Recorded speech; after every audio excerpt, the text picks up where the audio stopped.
Good to see everybody. Good to see everybody on Zoom. I was reading a book by Thich Nhat Hanh recently, The Heart of Buddha's Teachings, and there's a story in there that I thought might be interesting to look into a little bit. A touching story of him recalling his childhood. And that particular story reminded me of a story of the Buddha, actually. So these two kind of parallel stories that I thought I'd couple together and talk about a little bit this morning. And also a little bit of Suzuki Roshi's teachings. I'll sort of weave a chapter in from Zen Mind, Beginner's Mind into this as well. I think most people know most of these teachers. Thich Nhat Hanh is a Vietnamese-born teacher.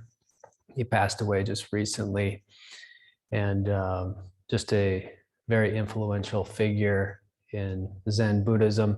Suzuki Roshi, you may recognize that book, Zen Mind, Beginner's Mind. That's a seminal text. He's a modern day Zen master from the 20th century. So, and then of course the Buddha. I think we all recognize that name. But I'll just read this story from Thich Nhat Hanh's book, again, from the Heart of Buddha's Teachings. He says, as children growing up in central Vietnam, my brothers, sisters, and I used to run out into the yard every time it rained.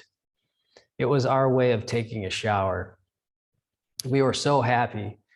Sometime later, our mother would call us and serve a bowl of rice with pickled bean sprouts or salty fish. We'd take our bowls and sit in the doorway, eating and continuing to watch the rain falling down. We were free of all worries and anxieties, not thinking about the past, the present, or the future, or anything at all. We were just enjoying ourselves, our food, and each other. On New Year's Day, Mother served us special cakes. We went outside to eat the cakes while playing with the dog and cat.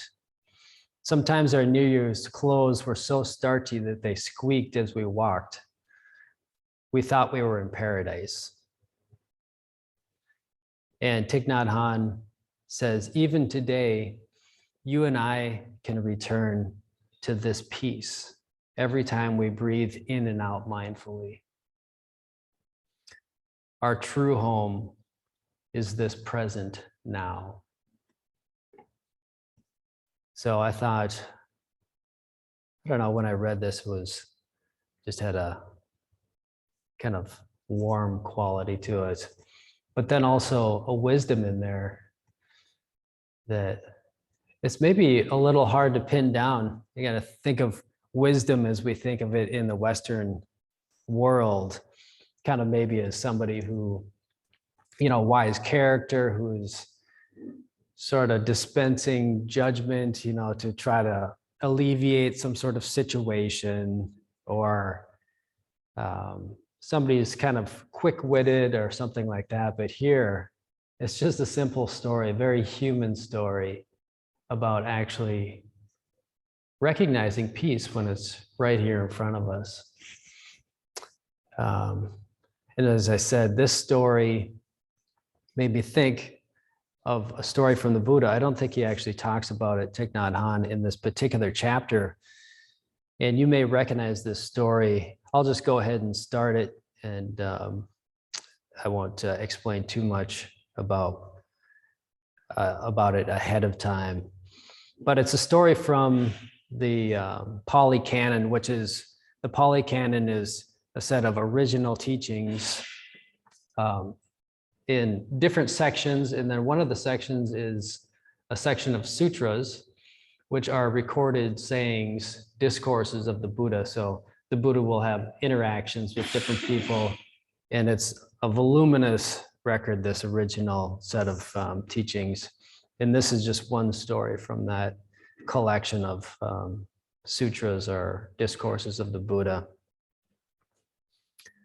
And there's three characters in this particular story: the Buddha, Ananda, who is the Buddha's attendant, actually his cousin, so somebody who is a fellow practitioner, and then another person, a peer of the Buddha and Ananda. His name is Agivasana. So the story starts out, Ananda saw Agavasana coming at a distance and said to the Buddha, "Venerable Sir, here comes Agavasana, Nagatha's son, excuse me. He's a debater, a clever speaker, regarded by many as a sage. But he wants to discredit the Buddha, the Dharma, and the Sangha. It would be good for you, Buddha, if you could sit down for a while out of compassion for him." So this person joins Buddha, and then they have a bit of a conversation. And Agavasana talks about what other monks are doing at this particular time. He's kind of elaborating on what he thinks these monks' understandings are, what their practices are. He's got different critiques for them and so forth. But the Buddha asks Agavasana,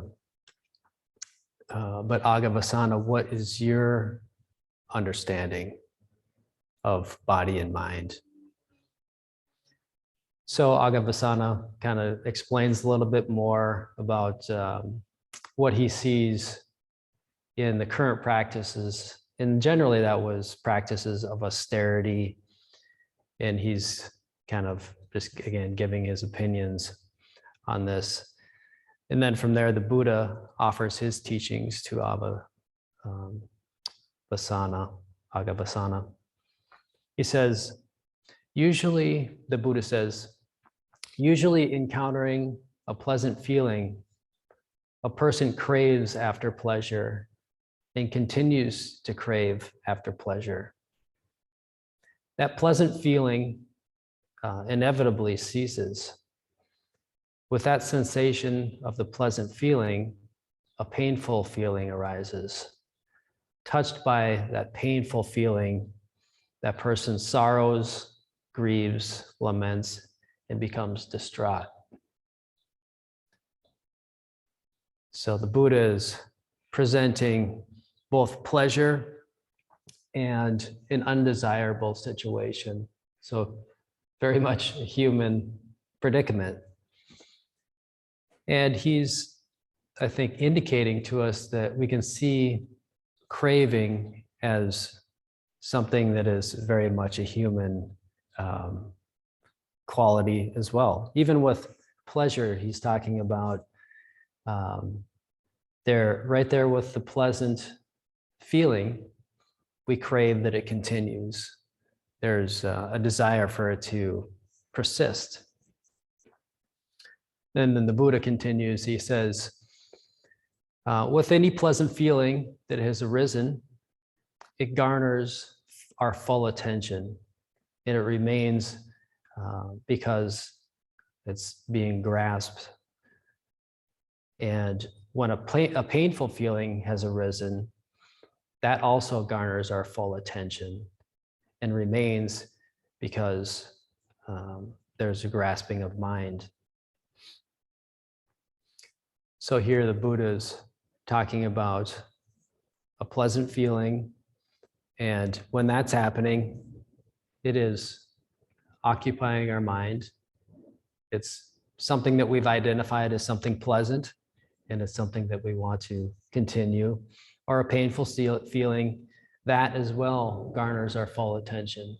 It's something that we want to go away. So the Buddha is talking about sort of the objectification of the things that we like or dislike. And of course, when we think about something, that's where the dissatisfaction really arises. So I think that's part of what's being talked about here. When we identify something, and it's kind of in this sutra a little bit, that things turn into dissatisfaction when that inclination or that preference comes about. So I think the Buddha is kind of hinting at, in a way, Thich Nhat Hanh's story of maybe the rain, something that we could have an opinion about. If we're caught in the rain, it could be very, something that we dislike, or it could be like Thich Nhat Hanh is speaking of, just joy, basically. So when the thinking gets into the mix, then we have the preference, and all of a sudden rain, which, it could be either way, can end up being something that is dissatisfying or undesirable. It's kind of funny in the story, as I indicated before, this character is a bit of a curmudgeon, I guess, in some ways. So in the sutra, he says, "I suppose you have full understanding then, Buddha?" So kind of like a sarcastic moment here in this ancient teaching.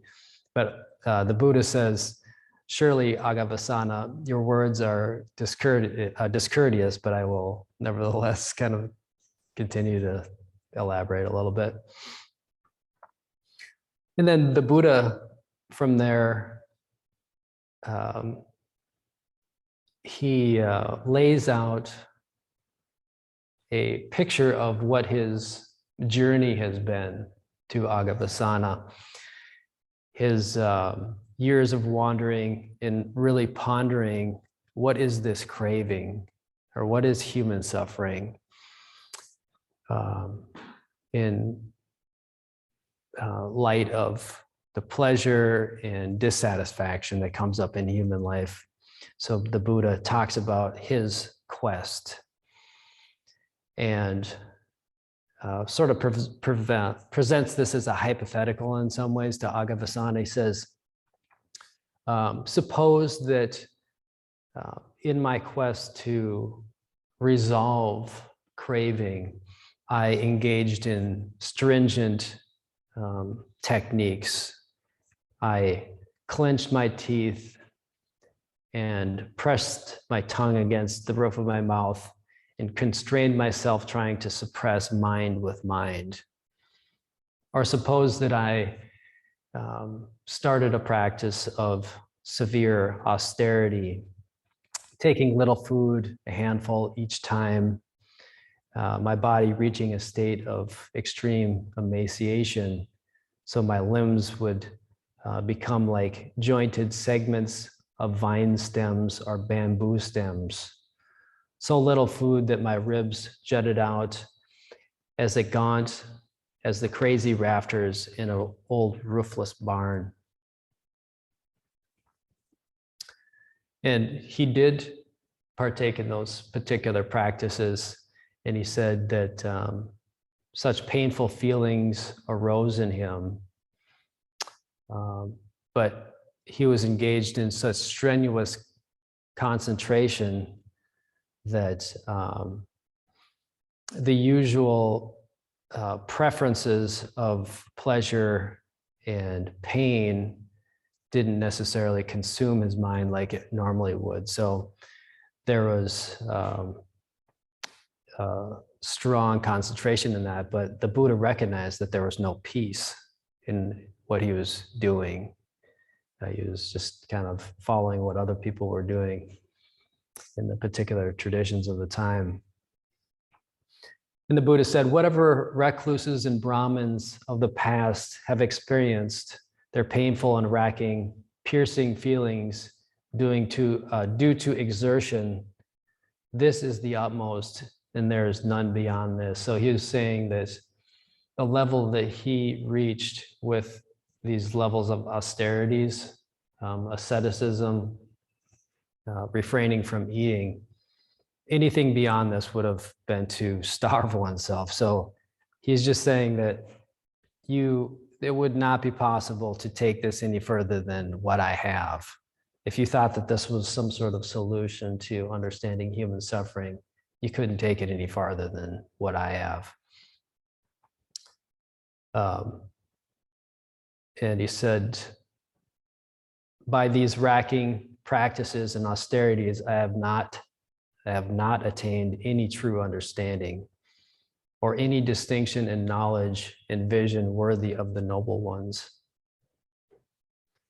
And then at this point in the sutra, and the thing that really grabbed my attention for this particular teaching, and when I really reflect on the moment in this sutra, the Buddha sort of pauses and he asks a question that for me is, it's kind of, I mean, not to overstate it, but it's kind of a monumental insight that occurred to the Buddha. He asked himself, could there be another path to enlightenment? He found a dead end, basically. And then I thought, what would we do at this particular point in our practice if we were faced with a similar type of situation? Maybe we would think we just need to come up with some more concentrated way of understanding, some special technique or something more strenuous in order to sort of whatever our idea would be, break through to some sort of new understanding. But the Buddha did almost the exact opposite. He said, I considered something. I recall that when my father, the Shakin, was occupied, while I was sitting in the cool shade of a rose apple tree, quite secluded from excessive distraction, I entered upon a sustained calm, a single activity of quietude. So the Buddha, after these severe austerities, questioned himself, is there a way? Is there a different way? And he remembered this experience of being a child sitting at the edge of a field, just a calm, quiet, warm day, and a sense of peace just in this simple experience of sitting there on the earth.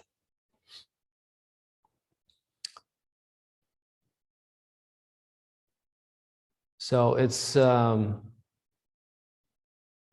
use the term monumental there in the sense that there's kind of a revolutionary idea here, not in the sense of what we normally think of the revolution as like upheaval or something like that, but a turning of understanding, almost like a 180-degree shift from trying to transcend to understanding that something very simple is at the core of what this teaching is.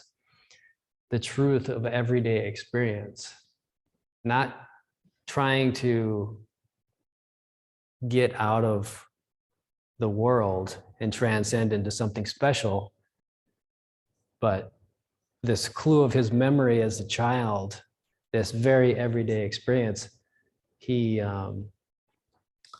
let's see here. He said, could this be the path to enlightenment? Then following that memory came the realization, this is indeed the path to enlightenment. So as I say, this one little sutra, it has a recollection of the Buddha coming to a new understanding. He said, why am I afraid of that pleasure, that unadorned quietude? In other words, why would one escape this natural calm? Again, this recollection of being at the edge of a field. Why would we want to escape that using these severe austerities or strenuous activities of trying to achieve something or transcend? He said, I'm not afraid of that. Who would be, essentially? And what I'm thinking he's saying here is that all we really need to pick up this practice, we don't have to do strenuous activities. All we need is a simple, suitable place and just a simple effort of single-mindedness. I think of Thich Nhat Hanh's phrase, not thinking of the past or the future or anything at all. And the single-mindedness in meditation practice would just be simply following the breath, being here with the breath.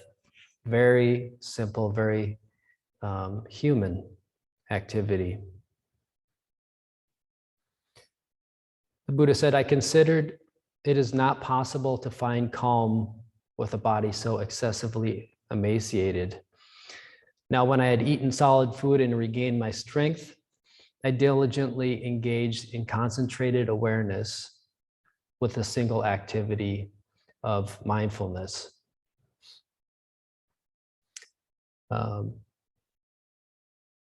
And here I think he's saying that this simple practice is a way to open up the possibility of kind of going back to what he was saying before about just the usual human situation where something pleasant arises or something painful arises, it garners our full attention. You know, it's right there. It's that object, that thing that I want to go away or I want to change or something like that. With this simple single activity of awareness, we can open up the possibility where that doesn't necessarily need to garner our full attention. Again, we're not trying to stop that, but the simplicity of the practice, just being here, allowing awareness to arise, is that opportunity. And very much different than the unpeaceful situation of this, his previous attempts, the strenuous, painful austerities. This simple activity is, again, an opportunity to understand peace. Of course, meditation, as we all know, is not always a peaceful activity, but the main aspect of this story is just to recognize the different ways that we kind of short circuit an opportunity to sort of clearly see the opportunity of peace. So the Buddha is talking about all kinds of different ways that you could try to, the different activities that we may engage in this area. But being here, living our life, and being here for the peaceful moments or the sorrow, just remaining here with that, with this human experience, is just the truth of experience as it's happening. It's never what we think it is. You know, we'll have all kinds of different ideas and preferences. But if sorrow is coming up, we can just be here and not label that at all. Just take care of ourselves, take care of other people as best we can, and not try to transcend anything.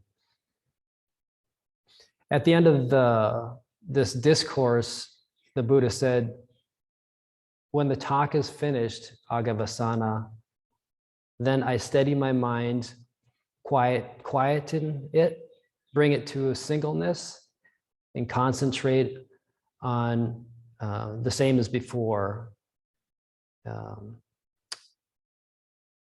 So it kind of reminded me a little bit of, there's a Suzuki phrase, when my talk is over, your listening is over. The Buddha says here, when my talk is finished, just come back to the single-mindedness, basically. Don't, kind of similar to what Bo was talking about last Wednesday, we don't need to remember and process and like make sense of some, make something into a theory that we're going to carry out. We can just set this down when the talk is finished, single-mindedly come back and be here in this moment for tying our shoes or turning the key in the car, anything that we're doing.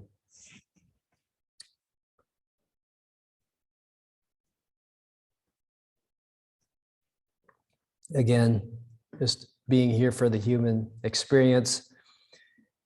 We hear the term truth, I think, and the term truth is so often related to like the truth of the word written down, or just trying to think of the different ways, the truth of maybe science, like a theory that's explaining how sort of the mechanics of the world work, how we can kind of predict things happen in the physical world. But here, truth is speaking of, again, just that quietude of sitting at the edge of the field. The truth of rain coming down and touching our skin. The truth in the sense that what is there that needs any explanation at all? What theory would, augment that or explain it at all? It's just the truth of experience. That's really what the Buddha is getting at here. I was up in the Boundary Waters recently, and I mean, there's just so many examples in life where experience can be very vivid. We were canoeing, we often kind of canoe next to the shoreline just because there's so much to see. Sometimes we'll kind of round a corner, and since we're close to the shore, we'll kind of sneak up on wildlife a little bit. And we came around one corner, and a family of otters, or at least a couple of otters, were right there. I don't know if we were more surprised or they were more surprised, but they, did their curling dive, and then came up a little bit, and head pops up and kind of looks straight at us and sort of wondering what's going on. They'll dive again and come back up. At one moment, we were sitting on the beach, and 2 or 3 cedar waxwing birds came and landed right next to us because we were just quietly sitting there. I just bring up these examples in the sense that just being here with our life is enough. And just to settle into that and to understand the truth of experience, sort of set aside our usual notions of what we think truth is as a scientific truth, or an intellectual truth, but to see the undeniable quality of just hearing the breeze in the leaves kind of shimmering and moving. There's nothing that excels that. That is truth itself. Of course, I'm explaining these things, so even to put it into words is sort of to reduce what, if I stop talking, the quiet of this room, there's nothing that could ever touch that. And I did want to bring in Suzuki Roshi a little bit. He actually talks about, in the chapter Repetition in Zen Mind, Beginner's Mind, the Buddha's quest, some of those austere practices that the Buddha went through. So Suzuki says, in Indian thought and practice that was encountered by the Buddha, it was based on an idea of human beings being a combination of spiritual and physical elements. So here we hear about this practice where the practices of the time were an attempt to kind of transcend physical and gain a unity with a spiritual realm. And this is a simplistic explanation of Hinduism. As Suzuki says here, this may be too great a simplification of the Indian practice encountered by the Buddha. but nevertheless, actually, many of us, he's essentially saying that many of us still kind of do this in a lot of ways. We take up an austere practice. So in the back of our minds, there's this kind of asceticism that can kind of go on where we're doing the same. We got this inclination of transcending, same kind of feeling that's going on. Obviously, we're not taking it to the level of what the Buddha and his peers were doing in terms of that practice, but you know, what is that? I think it's important just to recognize the quality of trying to, or this sense of overcoming something or transcending or going after something that seems to be better. You know, we'll have different ideas of some special state or something like that. And none of that's bad or anything, but the practice, I think, is just to recognize that's kind of our usual tendency to approach things such as this. It doesn't seem like simply sitting at the edge of a field is enough. You know, it's like, what is that going to do for me? You know, how am I going to get to the next level just by seeing that? So it's pretty incredible that here, as we see the Buddha's story, he did the opposite of, I think, maybe what I would have thought of at the moment. Getting done with austere practices, I would have thought, gonna have to up my game in some way, gonna come up with something more intense. Basically, he went in against the stream completely. And I think it's hard to overestimate how big of a deal that is, really. Suzuki says that the Buddha's way was quite different. At first, he studied the practices of his time and area. He practiced asceticism, but Buddha was not interested in the elements comprising human beings, nor in metaphysical theories of existence.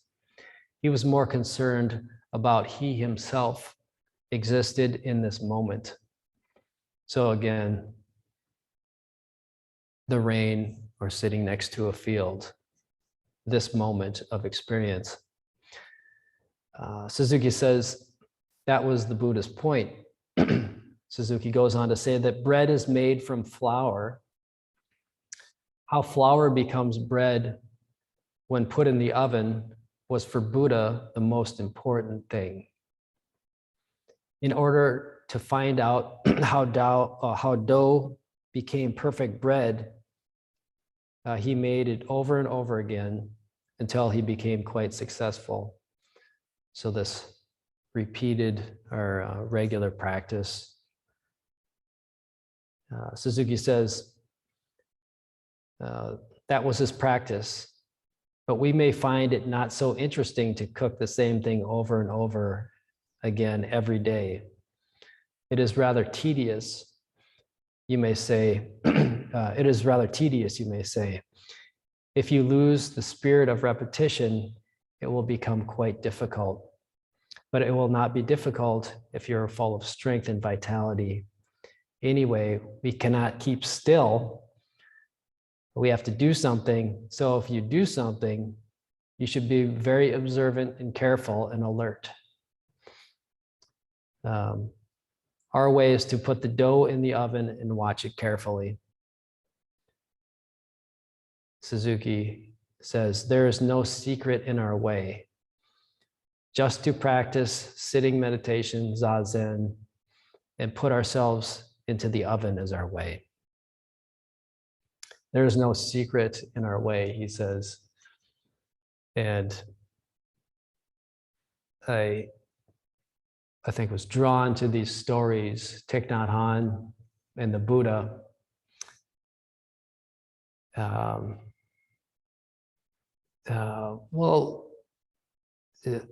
Maybe we read some teachings that have a philosophical sounding aspect to them, but here we see stories where if you ask the question, what is the secret to this? Or you hear the story of Thich Nhat Hanh playing in the rain or the Buddha next, sitting under the rose apple tree. And you ask the question, what is the secret of this? I think it really clarifies that there is no secret. I mean, what could we possibly say is the secret of the feeling of rain? There's nothing behind what that is. The experience is exactly what the experience is. Suzuki says there's no secret.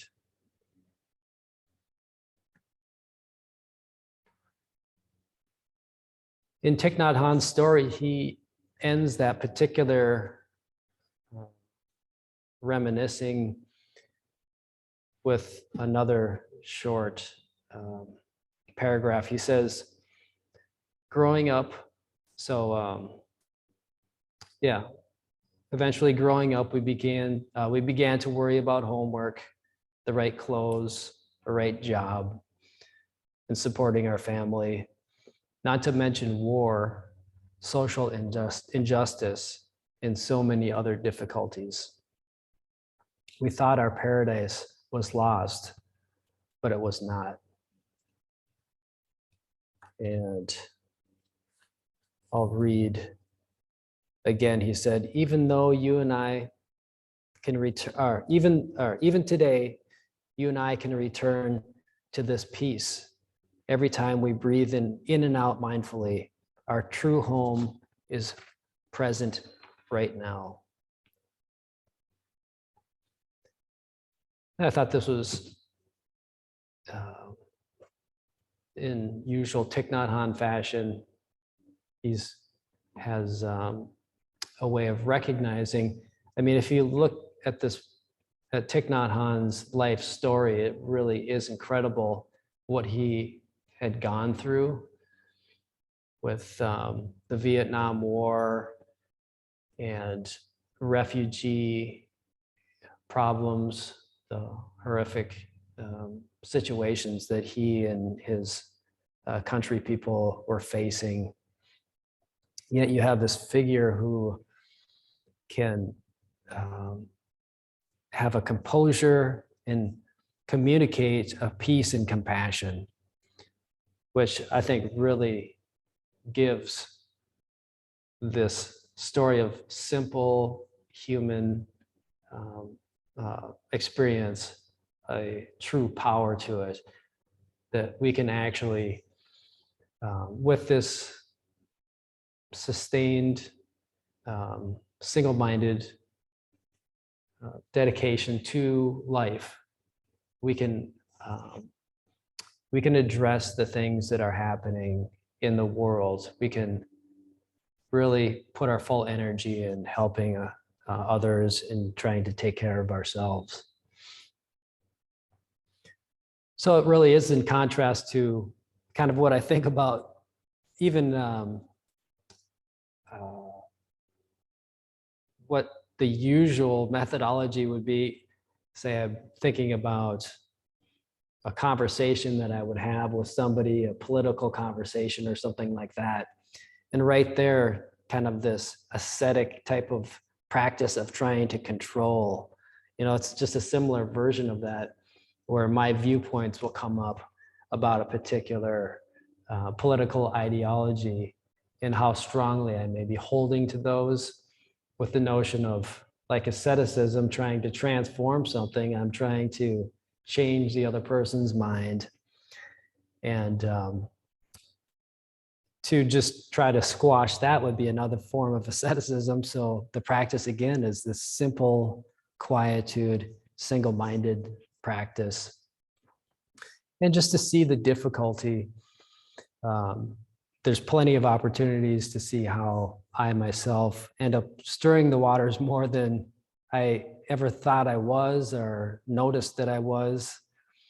And right there, just in the noticing, I can pull back a little bit and see that, yeah, I'm not even really understanding what the other person is saying here. I'm just sort of overlaying I got a simplistic view of what they think.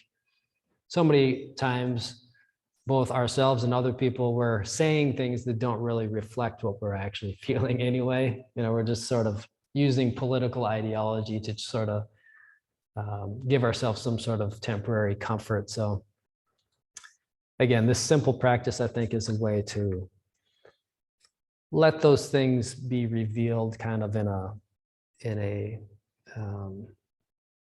a gentle way. And again, Thich Nhat Hanh is a complete embodiment of that open-mindedness and flexibility, where we can see a magnanimity coming out through the practice itself.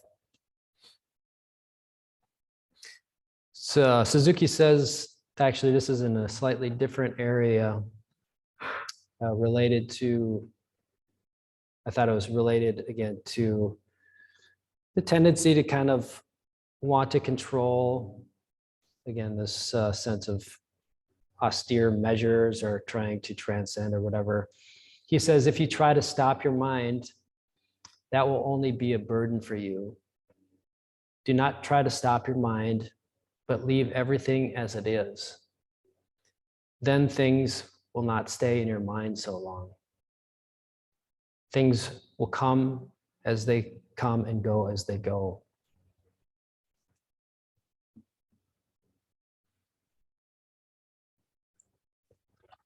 So again, I mean, he says the phrase here, leave everything as it is.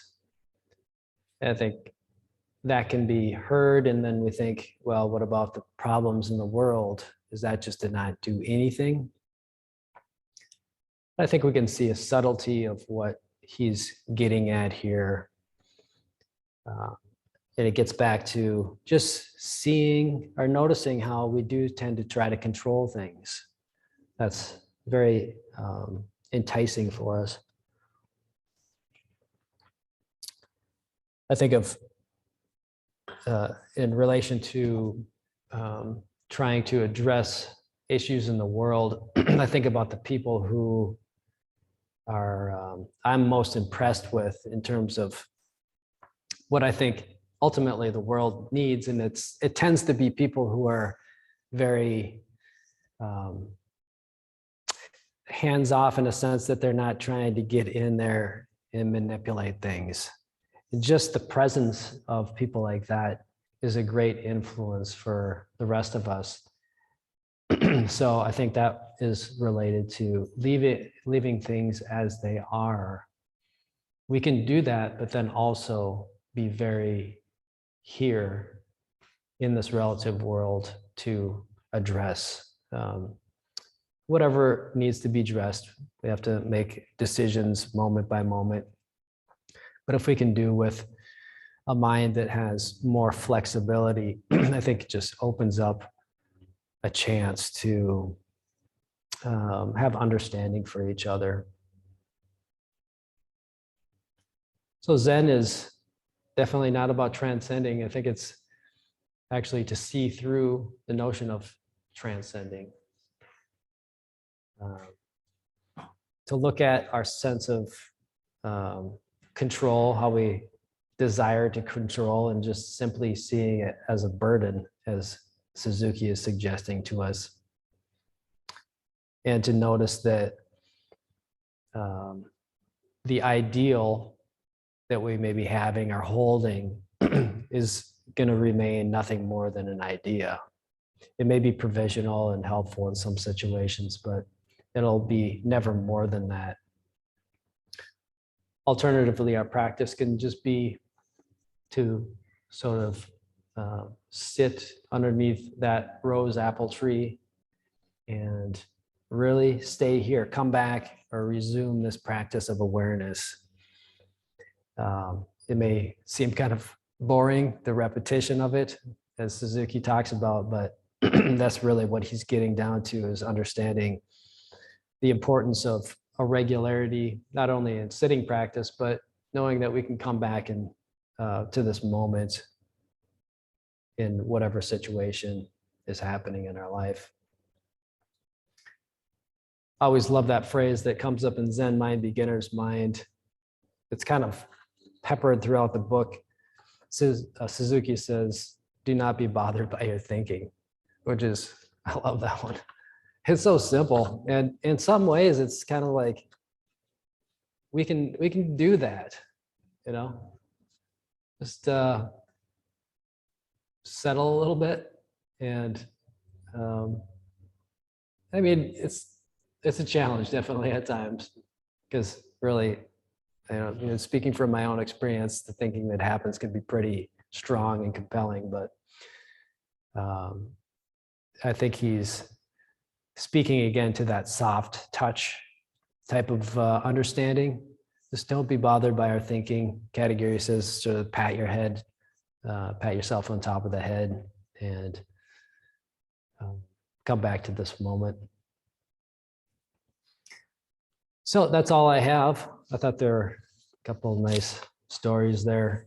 I don't know if maybe some of you recognize that story of Buddha, the young Buddha there that gets brought up in certain teachings and books and stuff. It's kind of a famous little story. I was going to say parable, but it almost makes me think that, I always wonder about some of these really old teachings, whether it was an actual event, so to speak. And it seems so practical and such a turning point.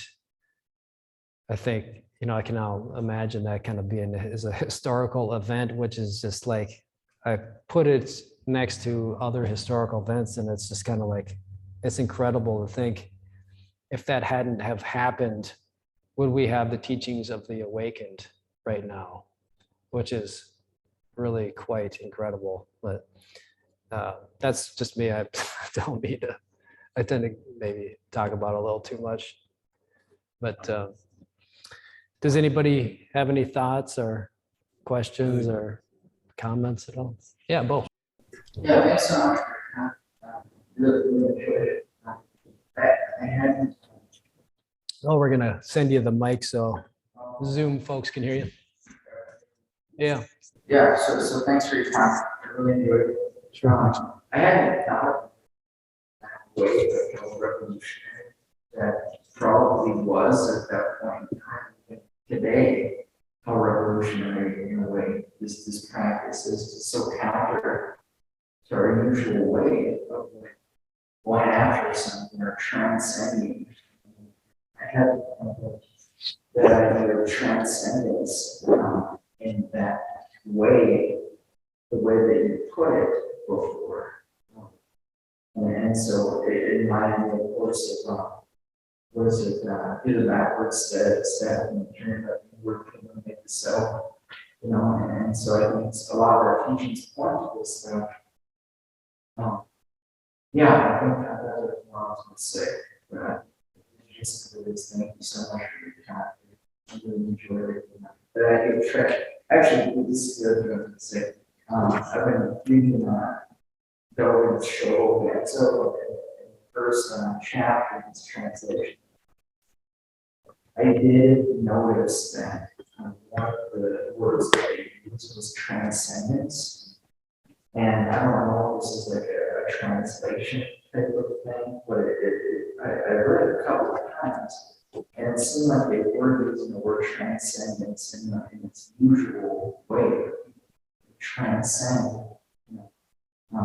to like a different state in some ways. So I don't have more to say on that, but I think it's that clarity exactly what I think it's probably my misunderstanding of what's being pointed out, or what's trying to be conveyed. Yeah, I know what you mean. The term does come up every once in a while, transcend, and I think it may actually be in here because you kind of get terms like that in some of the older sutras. But to your point, I think is what is really meant. And I think it's probably, you could use the term transcend in some ways, but I think Suzuki said something like, it's not the words that I say, it's the spirit in which I say it, which because like Katagiri uses the phrase the source of existence, which in some ways would not be something that you would normally use because it could insinuate permanence or something like that. But the way the spirit and how he uses it works. So I think, there's some latitude to use these different terms, but as long as the opportunity is just to see how, if we do see it as getting away from, what's happening now, just seeing that as a burden, as Suzuki was saying, and yeah, but translations can be kind of used, they choose different words, obviously, in different situations, but this particular moment, as you're saying, revolutionary, whatever term we would use there, I think of the human endeavor through time, and even now, something that's very revealing is the sense, or is this recurring thing that we say that we're in seek of happiness. And that's very revealing to me. That is admitting that there is something that is a bit out of kilter. We don't say we're all happy, there's like we recognize something there.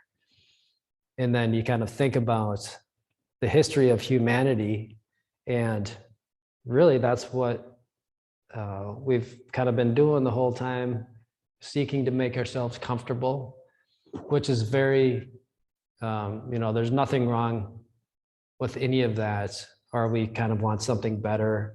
It's just how we do things. But so all this really is about these teachings, is just to see, does it really work? So it's just this kind of, as I said, like whatever monumental thing, it's just like a monumental moment of honesty to slow down and recognize there's something that we can do about this. And we definitely don't need to beat ourselves up about anything, about how we've been doing things, or that we're craving, or anything like that. Just a moment of sincerity, and to know that our practice can actually be that same exact type of sincerity. So recognizing it and then continuing this single-minded sincerity, really, it really does not need to be any more complicated than that, which is a breath of fresh air. Who wants to make things complicated? It's just like, this is really kind of nice to hear this. You don't have to jump through hoops and all kinds of different stuff. So yeah, thanks, Bo. Great to the Shobogenzo. That's you're gonna read through the whole thing, or it's probably worth reading the whole thing if you can. Yeah, I don't mind. My goal at this point is to just try to understand his writing style. Sure. The way that it's written, and maybe the whole thing. Yeah, I don't know. It's a jewel for sure. Jen? Yeah. I liked your comparison or the use of austerity, and like getting your mind set on one particular thing, and how that can be a sort of austerity. I never really thought of it that way. It made me think of, there was a point in my life where I felt like I needed to make a change in my educational path to do something that was very, low impact. I have a technology background, and I was at this period in my life where I felt like that wasn't helping the environment and so forth and so on. I had a teacher, and he was a mechanical engineering teacher in the environmental sciences. And he said, I was kind of just firing all these questions at him, and he said, I have friends who are, back to the lander, Luddite, off grid. And, he said, I understand that perspective. And he said, but without modern technology, my son would be dead. He made it that stark, and it kind of, it allowed me to see where I was, taking this extreme, view of things. And I think that kind of speaks to what you were saying with there was that austerity that there was, like I have to just run myself down this Yeah, path. that's a good example. So, yeah, I appreciate that comparison. I hadn't thought about that. It's almost like if we do really have a concern for it, to stay in this world of, because I kind of have those impulses too, just sort of separate myself. But yeah, thanks for that. That's a great example of sort of can be a little bit of escapism there. I know I've felt that before, but then just to notice it. And there's probably some really beneficial things for people to try to do those things too. It's kind of like, you can't say that one is the ultimate way. Having more people going back to the land is just a tremendously great thing too. So yeah, thanks for that, Pat. Okay, great. Okay, I've had my hand raised. go ahead. Is it Daniel, did you say, on Zoom? Yeah, you can go ahead, ask your question. Yeah, sure. First of all, I thought this was an excellent talk, so thank you very much for all of that. Thanks. The question I have is, you talked about, coming back to the breath, to use my own languaging and just being with the breath and just being as things arise and as they're coming up. Did I get that correctly? Yeah, I think so. Okay. So if someone's going through immense suffering and it doesn't look like it's really going to go away anytime soon, and being with the breath seems like it doesn't do much to assuage that suffering. What is it, again, maybe you've already said this, but what do you recommend in moments like that? I mean, is it like have faith that just being with the breath is something that, and I realize to grasp on that something good will come out of this or something like that. I realize there's paradoxes here, but I don't know if you could respond, if I was clear enough, and even talk about, if there are paradoxes, like what they are. Sure. Yeah, that's a great question. Thanks. I don't have too much to say besides maybe when I say coming back to this moment would not exclude just our ability to try to take care of ourselves. So I don't want to give the impression that single-minded activity would be sort of just trying to stop the usual stuff that we do. So I think there's ways that we use the kind of relative thinking in order to, again, take care of ourselves and other people. So the practice is, again, just a gentle practice. And just so often we'll think about something and then we'll just kind of keep thinking about it, maybe acting on it, and we never really sort of slow down a little bit. But I think we can do that, come back to this moment. But then, if difficulty is continuing, we got to navigate our world too. So just coming back to this moment and, continue to use relative thinking to address our situation in the most healthy way that one can. So I guess all I would say there is, for me, it just is a way to provide an opportunity to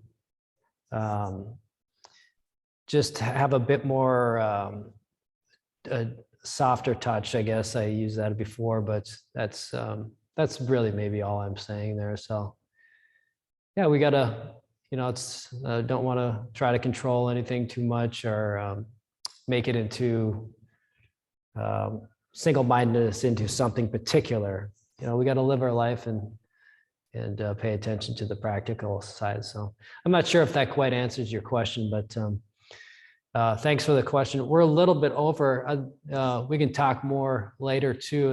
That is an excellent question. So hopefully I answered it a little bit there for you, Daniel. Thank you for that. Yeah, thank you. All right, thanks for the questions. Great seeing everybody. We're a little bit over, so we'll see you next time. Thanks.